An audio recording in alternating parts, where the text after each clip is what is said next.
Well, I finally felt brave enough to try the new raid, and surprisingly, it wasn't all that bad. I am definitely on time to make this video. Yep, definitely on time.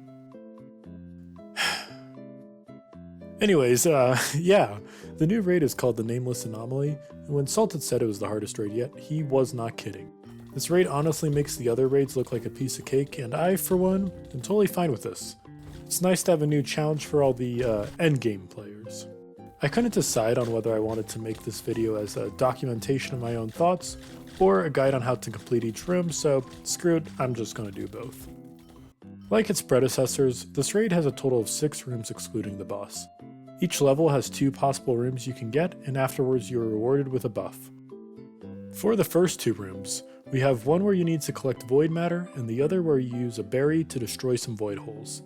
Let's start with the berry room first. This room is definitely the easier of the first 2 rooms available. The way this room works is that one player collects the berry at the center and is responsible for destroying void holes in the sky. The catch is, though, whoever has this berry cannot cast spells and is also blinded, meaning they need to rely on their teammates to guide them towards the void holes where they will look up and spam their melee attack. Since the void holes are fairly high up in the air, it should only be an archer, shaman, or mage who ends up picking the berry, but ideally archer. This room also has a pretty sensitive time limit, so if you're not actively attacking the void holes, you can fail this raid pretty easily. Overall, this isn't too bad though if you have at least one teammate who knows what they're doing. I definitely feel this time limit is a little bit too sensitive considering this is only the first room of the raid. I'm honestly not sure why it even has a time limit considering many players trying this raid for the first time will probably just end up failing before they even understand what to do. Besides the time limit though, I actually quite like this room. It encourages you to play as a team, and it's reminiscent of the tower climb in the Nexus of Light. The Void Matter room is the other option for the first level, and way harder from both a combat and coordination perspective. For this room, there is a central wall you need to defend from enemies as they rush towards it. This door can take up to 10 hits, but considering how many enemies appear in the later waves, it's honestly not a lot of health. While some team members defend the door, the rest must go around the arena and complete either a parkour challenge or a combat challenge to get Void Matter. Similar to a custody battle during an awkward divorce, you can decide on how to best split up the team. If your team has low DPS, I'd keep 3 people defending the wall while you let 1 gather all the Void Matter. In general though, I'd keep 2 people to defend the wall, 1 to gather from the left side and 1 to gather from the right side. There's a total of 2 parkour challenges and 2 combat challenges, and I like all of them but 1. The right side parkour is genuinely quite difficult if you are not a warrior or mage. While the actual jumps are fairly easy to make, there's a plethora of enemies on the platforms which try to knock you off and force you to restart the whole thing. Maybe I'm just not good at this section and other people aren't finding this problem, but I personally wouldn't mind if there were fewer enemies in this section. The other parkour section is pretty cool though, as you quickly activate 2 pillars and then fall down into a central void hole. The other 2 options consist of some mini-bosses which are actually easier than I was expecting and have their own neat little gameplay elements. I particularly like the right side mini-bosses which teleport you if you get too close and thus disorient you. After all these 4 challenges have been completed and their void matter is brought to the center of the room, you continue to defend the wall as a final mini-boss spawns for your entire team to attack. Once you beat the mini-boss, you finish the room and then can leave. Even though this room is pretty difficult without a well-coordinated team, I really like a lot of the concepts behind it. My only other critique I have is that it's not really clear which enemies can damage the wall. Like, seriously, I've done this room multiple times and still have no idea which enemy to target. I kind of just spam and pray. I think if there was some indicator on which enemy destroys the wall, it would go a long way.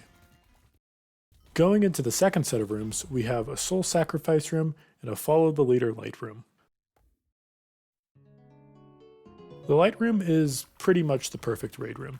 It's simple to understand, appropriately difficult, and requires the team to stick together. Similar to the Pog room in the Nexus of Light, one player grabs the light and guides the rest of the team. However, rather than tracing a path, the light works as a safety aura. If you fall away from your leader, you will take damage and die, so it's necessary to stick with your team. This room has 3 subsections and they are all pretty fun. In the first room, you move around the map to kill 3 enemies. This one is super easy as long as you stick together and is a nice introduction to the light mechanic. The next room is a parkour section which gets progressively more dangerous the higher up you go. If you suck ass like me and fall off, it's pretty difficult to get back to the top of the platform, and as such you'll probably die pretty easily. The last room is yet another mini-boss which is pretty difficult, so getting here with less than a full team is not ideal. The boss eventually splits up into several enemies which try to knock you back away and add some extra stress. As long as you stick together though, the light room is very manageable.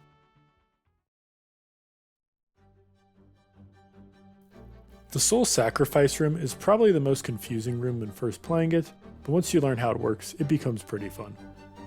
This room has what I'll call a central hub with 2 soul shrubs on either side of it. By killing these soul shrubs, one player can enter the grottos as they search for an interdimensional Isopatera, or better known as a baby spider. The grottos are quite maze-like, so it's very easy to get lost while you search for the spider. Once you do find and kill the spider, you need to make your way back to the exit, so you definitely should pay attention on which path you took. For players who are in the hub, they need to continue to kill the soul shrubs to keep the pathways open in the grotto. Once the player who killed the spider makes it back, they deliver the heart to the central altar. You need to deliver 2 hearts to complete the room. While I disliked the room as I was learning it, once I understood all the mechanics, it was honestly pretty fun to travel through the grottos and go on a bit of a treasure hunt. The hub world is honestly really chill, so it provides a nice break for players who want to relax halfway through the raid. This room definitely grew on me and has become one of my favorites from the raid.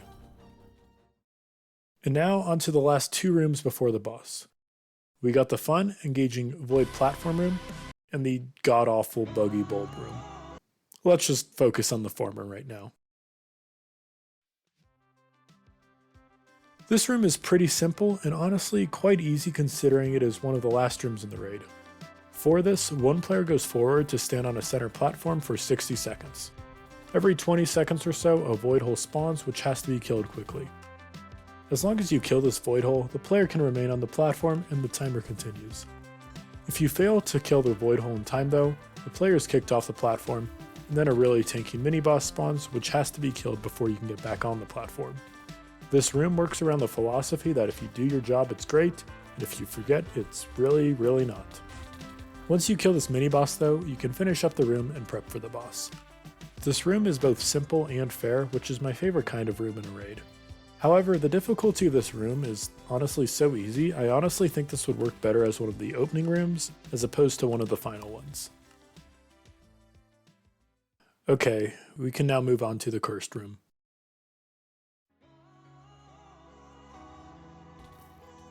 I do not like this room. This is a bad room. Let's just skip this one. Okay, wait, that was a joke. Mostly. Basically, this room is overly complicated and overly buggy. The way this room works is that you have 3 different bulbs you need to defend. As time goes on, various enemies called bulb catchers will try to pick up the bulbs and carry them away.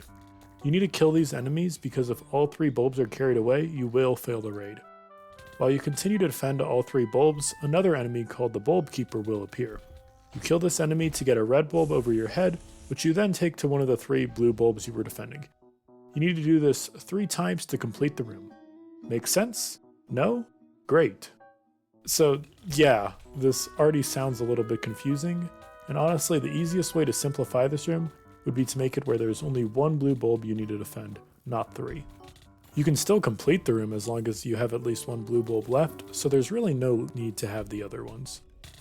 The other issue that comes with this room though is how damn buggy it is. Seriously, half the time the bulb keepers just didn't spawn, and when they did, you couldn't carry the red bulbs to your blue bulb. That, plus the frequent bug where you lose the ability to cast spells, it just becomes an unnecessarily difficult nightmare before the boss. My raid group tried this room 4 times and could not beat it once due to some stupid bug screwing us over. Fix the bug and lower the number of blue bulbs, and then maybe you got yourself a worthwhile room. Before I talk about the Man of Honor, I did want to talk about the raid buffs before the boss room. What's interesting is that the buffs right before the fight are less of buffs and more of trade-offs. Unlike every other raid in the game thus far, there's actually a penalty for them, so definitely think carefully before selecting one. I was expecting some pretty powerful buffs, so getting some not so great ones definitely makes the boss fight a much greater challenge. Okay, now on to the big boy himself, the Nameless Anomaly. Hey, who ordered a fucking pizza? Well, actually, despite being called the Nameless Anomaly, the community has decided to name him Greg. Why, you ask? Great question. Greg is probably the simplest of the raid bosses, but that's not to say he's easy. Far from it. Greg's main gimmick is that as the fight goes on, he spawns more and more void holes which teleport you to the top of the room and give yourself less room to fight with. It's a reoccurring motif between all of the raids that as the boss fight goes on, you get a progressively smaller arena to fight the boss in, which only adds to the challenge. Falling into these void holes isn't necessarily devastating, but it does disorient you and can result in a lot of damage depending on where you land. As you damage Greg, he goes into these periodic stages where he remains invulnerable in the center of the arena and watches you. Basically, this means he just gives you an even more disappointing look than your father, and it does a good amount of damage. To avoid this, just run in circles pretty much. Eventually, Greg spawns 2 stationary minions which deal a ton of damage if you get close. Once these 2 minions spawn, it's up to archers or any other ranged class to kill them quickly. As the fight gets closer to the end, the entire ground is pretty much going to be all void holes. But with enough prayers and spell spam, you might be able to beat the boss. That's the raid. That was definitely a lot of information dumping, but honestly, after playing through it once or twice, it's not too difficult to understand. While the difficulty seems to be more akin to a roller coaster than an incline, I still enjoyed the challenge it brought. However, I have a few suggestions for what could be improved. As I'm sure you've seen throughout the video, it can be really hard to understand what you're even looking at. With a ton of particle spam, brightly colored enemies, and a bright background, it can be really disorienting to look at, well, anything during this raid. I think a quick fix to this would be to outline the important enemies/bosses, similar to how party members are currently outlined. Beyond that, and some general tweaking to make the difficulty more consistent, I think this is a pretty solid raid. It honestly had some of the best builds I've seen, period, so it's definitely worth just looking around for that. I definitely enjoyed it, and while its challenging level may deter some players, if you want to test yourself, this is the way to do it. Thanks for watching.